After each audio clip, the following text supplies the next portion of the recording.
በስመ አብ ወወልድ ወመንፈስ ቅዱስ አሐዱ አምላክ አሜን። ስንክሳር ዘወርኀ ሚያዝያ 25 አንድ አምላክ በመሆን በአብ ወልድ ወመንፈስ ቅዱስ ስም ሚያዝያ 25 በዚች ቀን ቅድስት ሳራ ከሁለቱ ልጆቿ ጋር በሰማዕትነት አረፈች። ይህችም ቅድስት ከአንጾኪያ ሀገር ናት። እርሷም ከዲዮቅልጥያኖስ መኳንንት ለአንዱ ስሙ ስቅራጤስ ለሚባል ሚስቱ ናት። እርሱም በፊት ክርስቲያን ነበረ። በኋላ ንጉሡን በመፍራት ካደ። እርሷ ግን በክርስትናዋ ጸንታ ኖረች። ባሏ ስቅራጤስም እኔ የክርስቲያንን ሃይማኖት እወዳለሁ፣ የንጉሡን ስቃይ ከመፍራት በቀር ክርስቶስን በልቤ አልካድኩትም ይል ነበር። እንደዚህም ስትኖር ሁለት ልጆችንም ወለደች። በአንጾኪያም ሀገር የክርስትና ጥምቀትን ልታስጠምቃቸው አልተቻላትም። አብያተ ክርስቲያናት ተዘግተዋልና ጠፍተዋልና ሰውን ወድዳ ክርስቶስን ብዙ ስለመውደዷ ልጆቿን ታስጠምቃቸው ዘንድ ታላቅ ተጋድሎ አደረገች። ወደ እስክንድርያ ወደ ሊቀ ጳጳሳት አባ ጴጥሮስ ልትሄድ ወዳ አሽከሮቿን አስከትላ ሁለቱን ልጆቿን ይዛ በመርከብ ተሳፈረች። የክብር ባለቤት ጌታችንም የሃይማኖቷን ልዕልና ለመጪው ትውልድ ሊገልጥ ወዶ ያቺ መርከብ በመስጠም እስክምትደርስ በባህር መካከል ጥቅል ነፋስን አስነሳ። ይህች ቅድስት ልጆቿ ሳይጠመቁ እንዳይሞቱ ፈራች። ተነስታም ጸለየች። ከዚያም ምላጭ አንስታ ጡቷን የቀኙን በጣች። ከደሟም ወስዳ ፊታቸውን በመስቀል ምልክት ቀባች። በደረታቸውና በጀርባቸውም ላይ እንዲሁ አደረገች። በአብ ወወልድ ወመንፈስ ቅዱስ ስም በባህሩ ውስጥ አጠመቀቻቸው። ያን ጊዜ ታላቅ ጸጥታ ሆነ። ወደ እስክንድርያ ሀገርም በደረሰች ጊዜ ከሀገር ልጆች ጋር ያጠምቃቸው ዘንድ ወደ ሊቀ ጳጳሳት አባ ጴጥሮስ ልጆቿን አቀረበች። በዚያን ጊዜ ከሀገር ልጆች አጠመቀ። ወደ ልጆቿም ደርሶ ሊያጠምቃቸው ወሰዳቸው። ያን ጊዜ ውሃ ረጋ። እነርሱን ትቶ ከሀገር ልጆች አጠመቀ። ውሃውንም ተፈትቶ ወርዶ ደግሞ ሊያጠምቃቸው ወደ ልጆቿ ተመለሰ። አሁንም እንደ ቀድሞው ውሃ ረጋ። እንዲሁም 3 ጊዜ አደረገ። ውሃውም ይረጋል አደነቀ።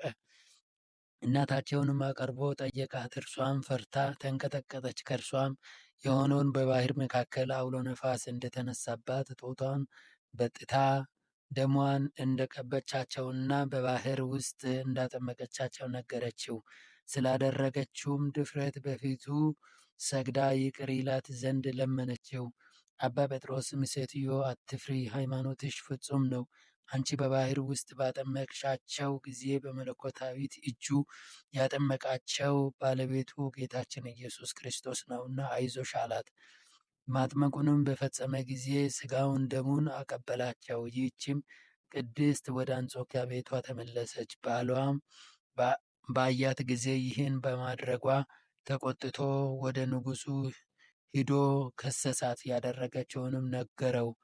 ንጉሡም ወደ እርሱ ያቀርባት ዘንድ አዘዘ። ስትቀርብም ወደ እስክንድርያ ለምን ሄድሽ? ከክርስቲያን ወገኖች ጋር ልታመነዝሪ ነውን? አላት። እርሷም እንዲህ ብላ መለሰችለት፣ ክርስቲያኖች አያመነዝሩም፣ እንደናንተ የረከሰ ጣዖትን አያመልኩም። ከእንግዲህ ደግሞ ከኔ ቃልን አትሰማም። የወደድከውን አድርግ። ሁለተኛም በእስክንድርያ ካንቺ የሆነውን ንገረኝ ብሎ ጠየቃት። ምን አልመለሰችለትም። ንጉሥ ዲዮቅልጥያኖስም እጆቿን ኋሊት አሰረው። ሁለቱንም ልጆቿን በሆዷ ላይ አድርገው 3ቱንም በእሳት ያቃጠላቸው ዘንድ አዘዘ። ፊቷንም ወደ ምስራቅ መልሳ ወደ ክብር ባለቤት ጌታችን ጸለየች። ከዚያም ከልጆቿ ጋር አቃጠሏት። የድልና የሕይወት አክሊልንም በመንግሥተ ሰማያት ተቀበለች።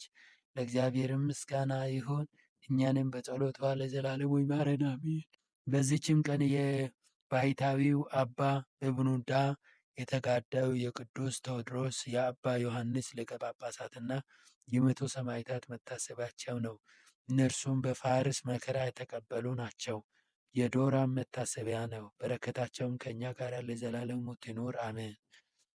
ሚያዝያ 25 ቀን የሚከበሩ ዓመታዊ የቅዱሳን በዓላት ቅድስት ሳራና ሁለቱ ልጆቿ ሰማዕታት፣ አቡነ ገብረ ማርያም ጻድቅ ዘሊሆኝ ኢትዮጵያዊ፣ አባ በውኑዳ ባህታዊ፣ ቅዱስ ቴዎድሮስ መስተጋድል፣ ቅድስት ዶራ። ወርኃዊ በዓላት ቅዱስ መርቆሬዎስ ሰማዕት፣ ቅዱስ ተክለ ሐዋርያት፣ ቅዱስ አበክሩዙን ሰማዕት፣ ቅዱስ ዱማዲዮስ ሶርያዊ፣ አቡነ አቢብ፣ አባ ቡላ፣ ቅዱስ አበፋና ጻድቅ። ከክርስቶስ ፍቅር ማን ይለየናል? መከራ ወይስ ጭንቀት ወይስ ስደት ወይስ ራብ ወይስ ራቆትነት ወይስ ፍርሃት ወይስ ሰይፍ ነውን? ስለ አንተ ቀኑን ሁሉ እንገደላለን፣ እንደሚታረዱ በጎች ተቆጠርን ተብሎ እንደተጻፈ ነው።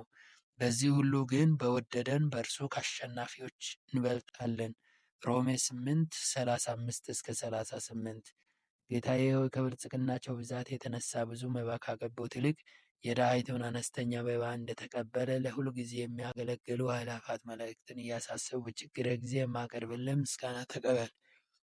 እናንተም ቅዱሳን ነቢያት፣ የወንጌል ሰባኪያን ሐዋርያት፣ ሰማዕታትና ጻድቃን፣ ትጉሃን መላእክት፣ ፍጹማን ደናግል እንዲሁም ደጋጎች መነኮሳት ሆይ ልጅ አዋቂ ሳይለይ የምንሰበሰብበትን የጉባኤ ቦታ ባርኩ። ይህን መጽሐፍ ወረቀት አዘጋጅቶ ብራና ደምጦ የጻፈውና ያጻፈውን ከግዕዝ ወደ አማርኛ የተረጎመውን ቃለ ንባቡን በእርጋታ መንፈስና በተመስጦ ሕሊና ያዳመጠ በደለኛን ሁሉ የምታስምር የጌታ እናቱ በማርያም ጸሎት ኢየሱስ ክርስቶስ በአንድነት ይማረን፣ አሜን። ወስብሐት ለእግዚአብሔር ወለወላዲቱ ድንግል ወለመስቀሉ ክቡር አሜን። ይቆየ